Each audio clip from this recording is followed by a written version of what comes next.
Gon' vote. Everybody gon' vote. Everybody gon' vote. Everybody gon' vote. Comrade! Labor right, them a go down, bong. Them a go down, bong. Them a go down. Is that? Margie, him a God picking. No hope their work if you touch Margie. Margie, him a God picking. No hope their work if you touch Margie. We now vote for Labour. Orange we a come out in now. If you love the PNP, who no step out for Marky G. Jamaica just come along with we. People time come, people time come, people time is up.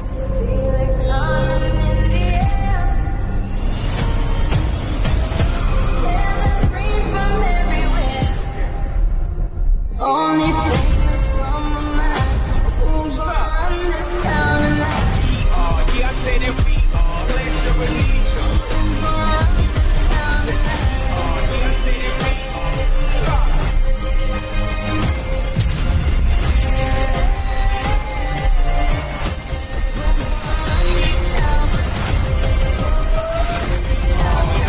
We gonna run this town. Make the trumpets play. Make the trumpets play.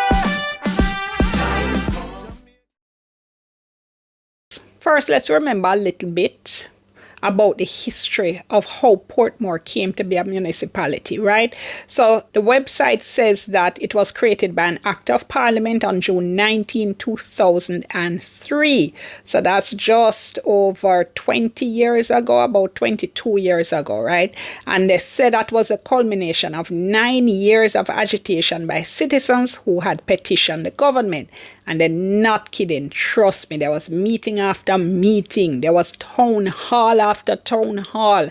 There were radio programs, TV programs, articles in the newspaper. I know because I facilitated some of those discussions.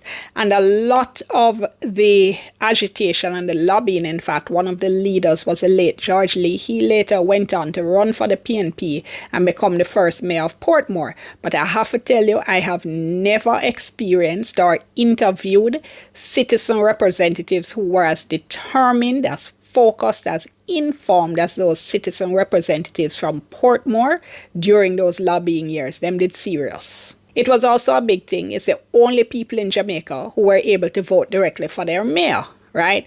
And that's something the rest of us don't have. All of the rest of us across Jamaica, we can't vote for our mayor. What happens is that whoever wins, whichever party wins, their councillors get to elect the mayor, get to decide who is the mayor based on whoever is the leader of the winning side in the municipal corporations. That's what they call them now. They used to be parish councils. Would you want to be able to vote directly for your mayor? Because I would, right? And I think everybody should be able to vote directly for the mayor. But this bill making Portmore a parish revokes the charter that was granted to the municipality of Portmore, and that would include the provision for the direct election of a mayor. So the whole Portmore thing, I would say it was a bit of an experiment in democracy, right? It did lead to deepening of democracy, but yes, the whole municipality thing was new for us. So yes, it was a bit of an experiment. And in those situations, you are going to find that some things work, some things maybe don't work, some things kind of work. And what you're supposed to do, I would think, is to figure out how to make things better, how to make the things that don't work better, and how to make the overall experiment succeed. So what we seem to be doing instead is saying, okay, that's not working. Let's turn Portmore into a parish instead. And I know the argument is that, okay, this is not going backwards. This is actually an advance because you're now talking about an entire parish. The problem with it is that it's not being community-led in the way that the creation of the municipality was. And that's especially important, I think, given the years of advocacy of the citizens to get to that particular point.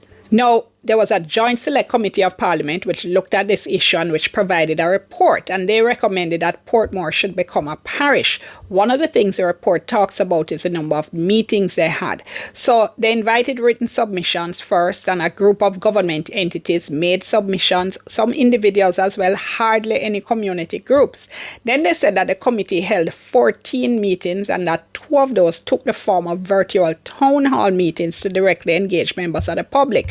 So this was during the pandemic, right? They said they had 2 meetings, virtual meetings, to get feedback from the public. You couldn't meet in person at the time. But honestly, this is such a big issue. It's such an important issue. It has national implications as well. There's no way 2 virtual meetings would be able to really gauge the community's reaction on this, as well as really educate people on exactly what it is you're talking about. Sorry, don't say that. The report also makes interesting reading because to me it reads very defensively. You know, it seems to be written backwards. In other words, the decision was already taken. We're going to make Portmore a parish, and then the report is written to justify that. That's how it reads to me. And I'll give you one example. Talk about the issue of a hospital, for instance, a public hospital. Residents of Portmore have been complaining for years that there's no public hospital in Portmore. And critics of the move to create Portmore as a parish have been saying, how you going to name Portmore a parish and there's no hospital? So first of all, the report starts out by saying there are no specific legislative requirements as to what features an area has to have to become a parish. Then it looks at some of the different criticisms people have made. So for instance, that issue of the hospital. And the report says that each parish has a type of hospital, whether type C, type B, or type A, but that Portmore doesn't have a hospital. But they said the committee was told that even though there isn't a hospital in Portmore, based on the close proximity of the Spanish Town Hospital, Kingston Public Hospital, University Hospital of the West Indies, no resident of Portmore has to travel for more than 10 miles to access healthcare at a hospital, and that also they have 3 health centers in Portmore, Greater Portmore, Waterford, and Christian Penn Health Centers. In other words, no hospital, no problem. And the report pretty much goes on like that. That's how it deals with all of the issues that are raised by critics. The thrust of the report is that whatever Portmore doesn't have, it doesn't need to be a parish. Now, the PNP members on that committee, by the way, hadn't signed the report. They submitted a minority report in which they put forward their objections. All right, so why make Portmore a parish at all? When you look at the bill, the memorandum of objects at the back of the bill, which is what explains why it is you need to do this, it says this represents a historic milestone. It will be the first time a parish is being established in post-colonial Jamaica, and that making Portmore a parish will strengthen its lobbying capacity, empower citizens to more independently chart the course of development rather than being subject to decisions made for the parish of St. Catherine, of which the Portmore municipality is a part, and will also facilitate the opportunity to autonomously manage any allocated resources. I have to tell you, I'm not entirely convinced by this. Again, a lot of that was supposed to be what the municipality was supposed to do. And as I said, I haven't seen any effort to try to figure out how to solve the difficulties that are Ministry's website, it says, by the last day of each month, each municipal council is paid out 90% of the amount of property tax paid in the relevant parish, and 25% of the, I can't see like one time, you know, and 25% of the amount paid for motor vehicle license, like St. Catherine. Separately, Portmore municipality received 90%. Listen. I turn, Mr. President. You're not done yet. Hold on. You're not done yet.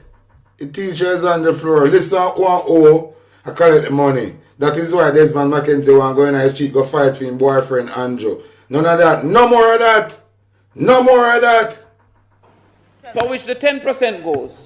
Managed wholeheartedly by the minister. Listen to this. So if Portmore is diverting any money from Portmore, it is being managed currently by Minister Desmond McKenzie and the Prime Minister of Jamaica. Listen to me. Not by the Parish Council of St. Catherine. That is why Desmond Mackenzie want to go in and she go fight for him boyfriend Andrew. Because the money with them I collect, they say it's sweet it to them. Oh, you never see smoke without fire. That is why them violate the constitution and do what them a do. Because they want free money to spend. Andrew and Desmond Mackenzie is a thief. Thief. If you must support Andrew one as thief in habit, can't declare an asset. Then say brother see him feather flock together. To what them one is a thief in bumble hole. That's why the closest to minister of the church would be Minister Bunting, because the truth has migrated from over that side. Secondly, the rest of the funds are then contributed to each municipality based on the kilometer of roads that exist.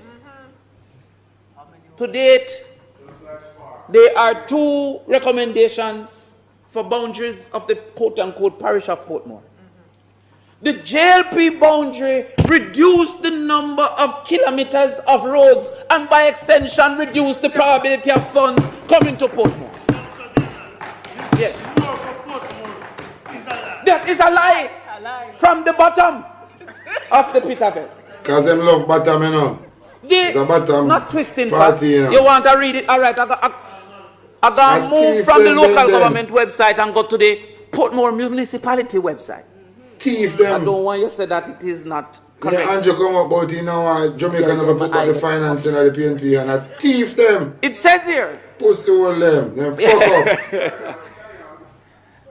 It says here from this particular website that, let me just, or if I'm finding it here. Yes. Yes, I can fix it. It says, the parish council, based on the number of miles of parochial road in the parish and expressed as a percent of the total number of miles of parochial roads in the island. So if Portmore under boundary A have 1 kilometer and the island have 10, Portmore will get less if under boundary B, for which the 10%. Him not done the say, you know. Him still have more to say. Will lead to any form of development. And I hope that the nation don't buy into that argument, because everybody will want development will soon start to ask for a parish. I tell me, see, I tell. Listen. It's based on your arguments that a hospital is based on a parish.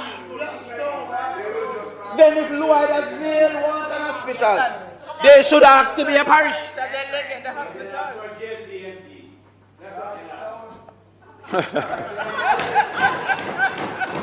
Jamaica Labour Party I play with the people. You know, the last local government is 6,034 to 3,000. You know? That is how we handle them down in that side, down in Linstead. And Linstead have a hospital, you know about that, Doc? Linstead have a hospital. Mine Linstead said they want to be a parish now. I'm nervous. I'm nervous. But that form of machination, which they want us to assume is only coincidental, is an insult. But it was also denied by a member of their own party. Edward Warmington, in having a conversation about this. Edward Warmington. He says, when we take port... But you don't know, say, the Jamaica Labour Party... Me I practice my ex. Because I want to make sure say my part don't spoil this election day. Long time them Labour right there for gone, you know. Them to one caring, man. Make sure say my mark the ex right there, so. Because I don't want the ballot spoil. See that ex, yeah? For the teacher, them want to get them pay. You see that ex, yeah? And for the people them want dead pan hospital bench because they never have no bed. You see that ex, yeah? And for the police them want work overtime and can't get them overtime pay. Yeah, man. See that ex, yeah? I feel the big salary what the politician them a give themselves, and I can give little salary to the people them. That extra right now, yeah, for the nurse them. The nurse them. What if you work long hours and can't get no pay if you go off foreign to try to survive? You see, oh man, that extra, this is because that time they take the bulldozer and mash up the house them out of Clifton. You see that extra? And the arrogance and the dictatorship where them try to run the country under. You see one there right there, so I feel all of the disrespect what they want to come give Jamaican. I make sure I say me mark my ex properly. Time come for a change. Time come for a better Jamaica.